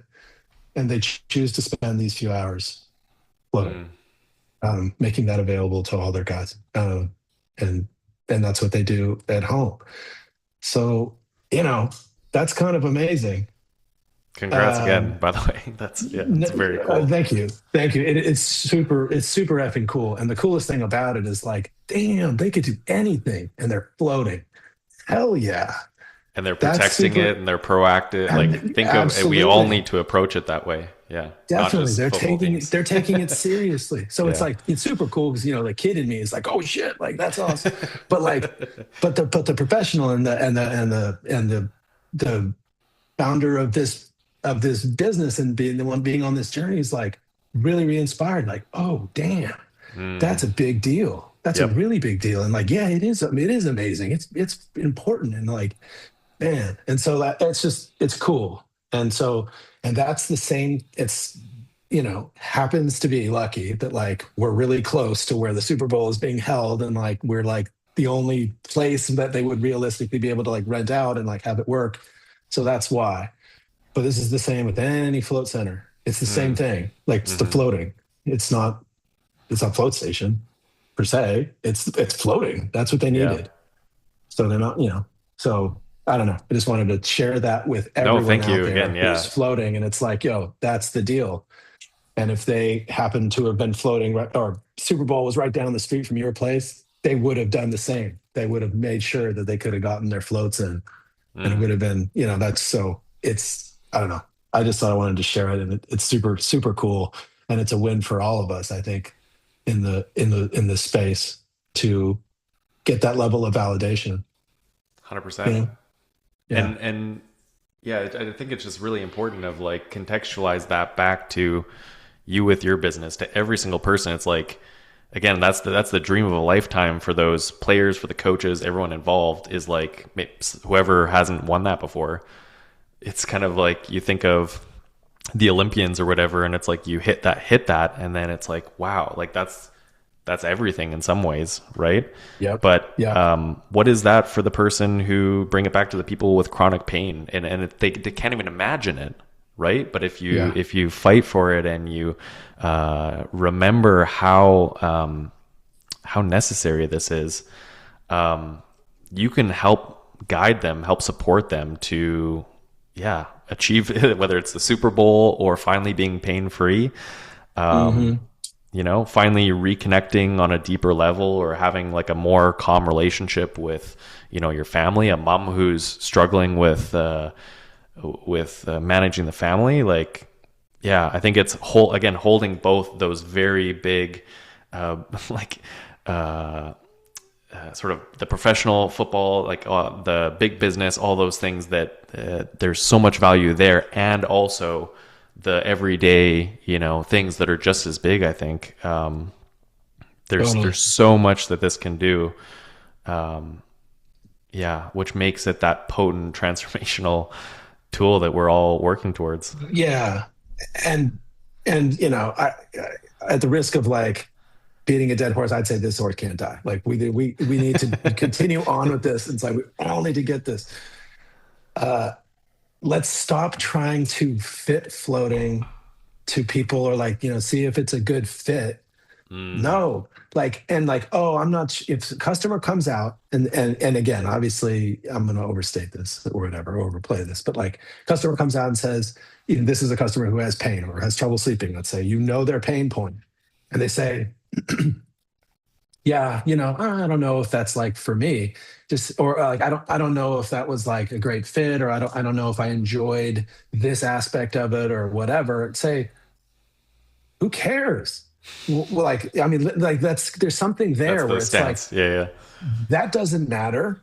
Like, this will work. Prove me wrong. We need to get you You to the Super will, Bowl. Yeah, yeah, you will get there, and you won't care any longer that like the salt is stingy, or something, whatever superfluous bit yeah. of information there is about like it wasn't content, super ideal. My neck got a little while I was in there, and there was some other things, and um Hmm. good. Who cares? Like, what you're after is not like, I don't know. Like, if you have a real pain point, who cares? It doesn't matter. And again, floating is amazing, but like, even if it wasn't, let's like, there's that perspective. Like, floating is incredible and does what it does. Floating could be shitty, which it isn't, but it still does what it does. It's still worth selling. A pill can be bitter, but if it helps you, you take it. you, Yeah. you should take it.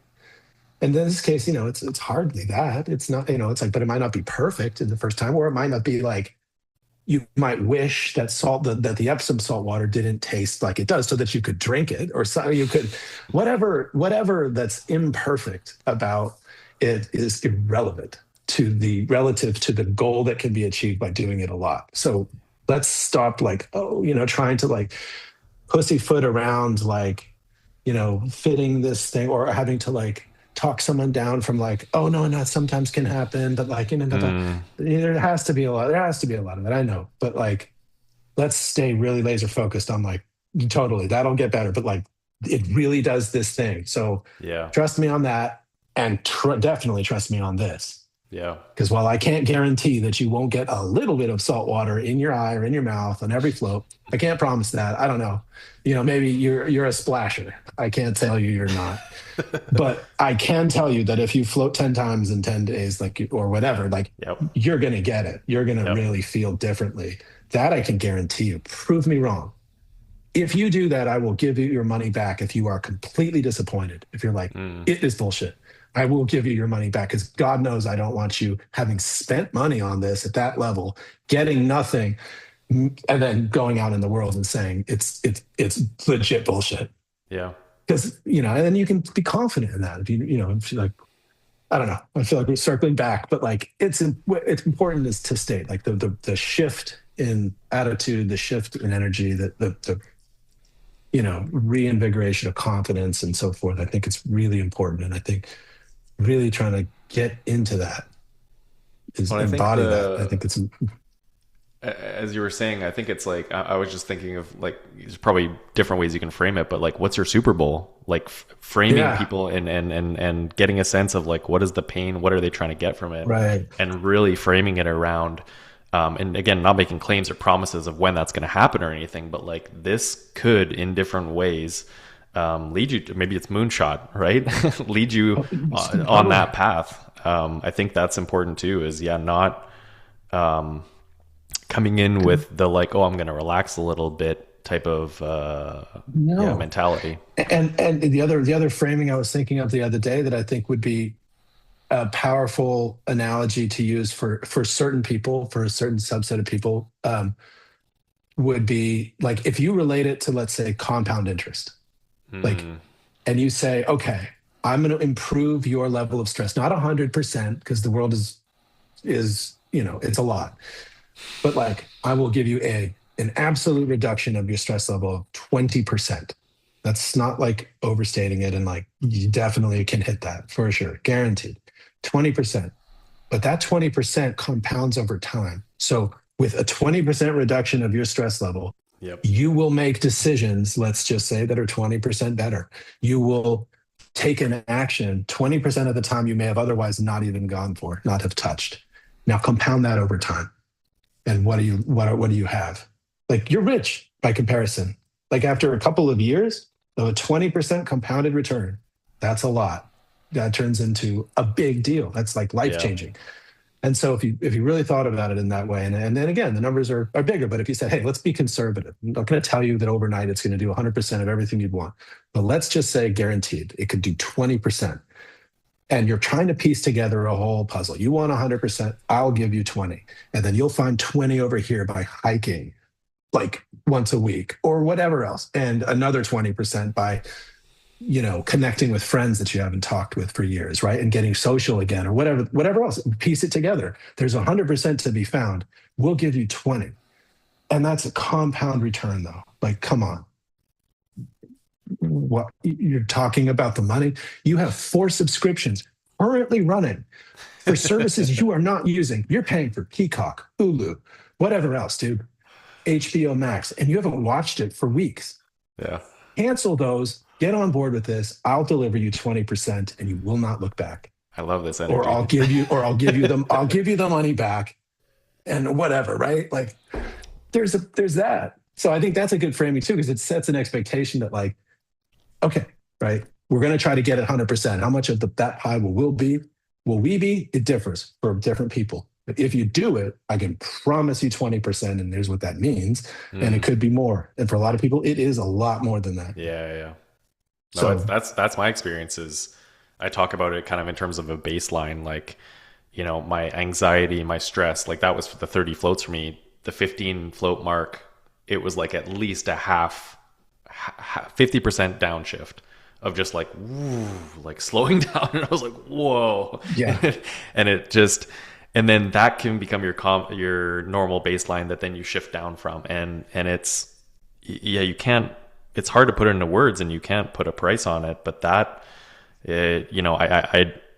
I really think that more of us need to get into that energy that you were just in, where it's like you're fighting for that person to come home yeah, to themselves and to experience life, to be in a very different state, which is much more enjoyable in so many yeah, ways.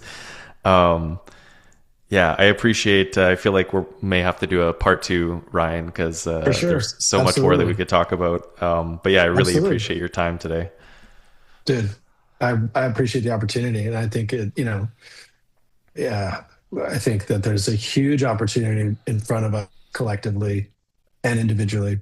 We do get to do this. And like, yeah, similarly, we got to do this. We should do it again. It's Yeah, amazing. It's a huge privilege. Yeah. So thanks. thanks for having me on, man.